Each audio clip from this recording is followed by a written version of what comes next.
Qani, Bismillahirrohmanirrohim. Assalomu alaykum aka, maslahatingiz kerak edi. Mashina olmoqchi edim. Qaysinisini olishni bilmayapman. Birinchisi Jetour X70, ikkinchisi Chery Tiggo 7, uchinchisi Haval M6, to'rtinchisi Depal crossover. Nomi esimdan chiqib qoldi. Jeep varianti. Shularni qaysi birini tavsiya berasiz? Tanlashga qiynalyapman. Maslahat uchun oldindan rahmat. Do'stlar, 5 daqiqa vaqtingizni ajratsanglar, hozir mana bu 4 ta avtomobildan qaysi biri sizga ma'qul kelishini xarakteristikasiga asoslangan holatda maslahat berib, sizlarga bir kichkina ma'lumot berishga harakat qilaman. Ushbu Jetour X70 avtomobili 1.5 turbo motor bo'ladi, teplik motor bo'ladi, 4 silindr bo'ladi, 7 o'rindiqlik bo'ladi va 7 o'rindiqli avtomobilning birinchi pozitsiyasi material, ofitsial dilerda, ikkinchi pozitsiyasi koja va ofitsial garantiyalar bilan birga bo'ladi. Endi Chery Tiggo 7 avtomobili. 7 avtomobili adashmasam 7 o'rindiqligi bor, chiqqan boshida. Hozirgi paytda adashmasam faqat 5 o'rindiqligi bor. Chery Tiggo 7 avtomobili. Va uchinchisi bu Haval M6. Haval M6 avtomobilimizni saloni 3 ta pozitsiyasi hammasi material edi, hozir kojaligi ham keldi. Va 3-pozitsiyasi kojinli salon bo'ladi. Bu avtomobil ham 1.5 turbo motor, 143 ta ot kuchi va avtomobil robotizatsiyaning korobkaga ega. Chery Tiggo 7 ham xuddi shunday avtomat korobkaligi bor. Va 4-inchisi bu Depal S07, ya'ni crossover versiyasi. Bu avtomobilimiz gibrid bo'ladi va benzin motorimiz unda faqat generator rolini bajaradi. Ya'ni avtomobil to'g'ridan-to'g'ri benzin motori mashinani harakatga keltirmaydi, faqat elektromotor. Va Depal avtomobilni orqa o's tortadi, harakatlanadi. Bu avtomobil ham to'rtalasi bir-biridan mustaqil nezaviy podveskaga ega va Depal avtomobilining rasxodi mana shu Haval M6, Chery Tiggo 7 va Jetour X70 avtomobillardan eng kam rasxodi hisoblanadi. Endi o'zimga qolsa qaysi birini olgan bo'lardim yoki bu avtomobillarni bir-biridan qanday foydali, qanday ziyonli, qanday o'xshash yoki noo'xshash taraflari bor.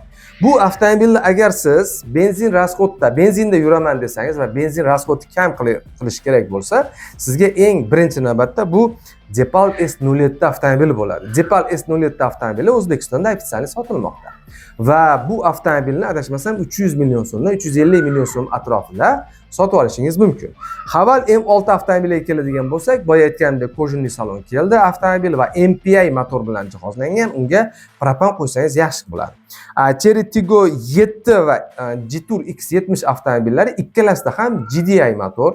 GDI motor ikkalasida ham motori deyarli bir xil. Sababi Jetour X70 avtomobilida ham Chery brendi ostidagi motorlarni ko'ryapmiz va kuzatyapmiz. Ya'ni Jetour avtomobillari ham, Chery avtomobillari ham qozoni bittadek tuyuladi va avtomobillarimiz o'ylaymizki, ikkalasi ham bozorda kam, sotilishi kam va avtomobillar sotib olingandan keyin egalari tomonidan uzoq muddat harakatlanib, ya'ni minib yurishmoqda. Qaysi biri? Boya aytganimdek, benzin bo'yicha Depal S07 gibrid, Haval M6 avtomobili bo'lsa 805 litrlik объем bagajnik bor, ya'ni bagajnik qismi 805 litr. Bu to'rtala avtomobilda eng katta объем bagajnik bu Haval M6 da. Va agar siz kam benzin, faqat benzinda yursangiz, bunda Depal S07. Agar siz propan o'rnataman, benzinda yurmayman, elektrichka menga kerak emas desangiz, unda Haval M6 avtomobili balkim ma'qul kelar, chunki propan metan muammosiz o'ynaydi. Jetour bilan Chery Tiggo 7 da Chery Tiggo 7 ni ofitsial dilerda faqat 5 o'rindiqligi sotilayotgan bo'lsa, unda faqat Jetour X70 avtomobili kojinli salon bilan 280 million so'mga ofitsial dilerdan 7 o'rindiqli avtomobil sotib olishingiz mumkin. Chunki 7 o'rindiqli avtomobil albatta sizga asqotadi.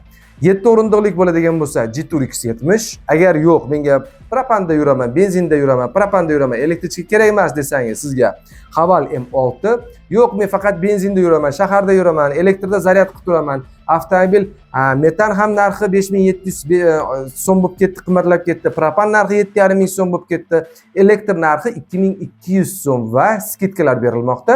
1500 so'mdan men elektrda zaryad qilib, elektrda yuraman, Toshkent shaharda yashayman desangiz, unda sizga ofitsial dilerdan Depal S07 avtomobilini 0 probegda, ya'ni 5-10 km probegda yurgan avtomobilni sotib olsangiz, men juda ham xursand bo'laman.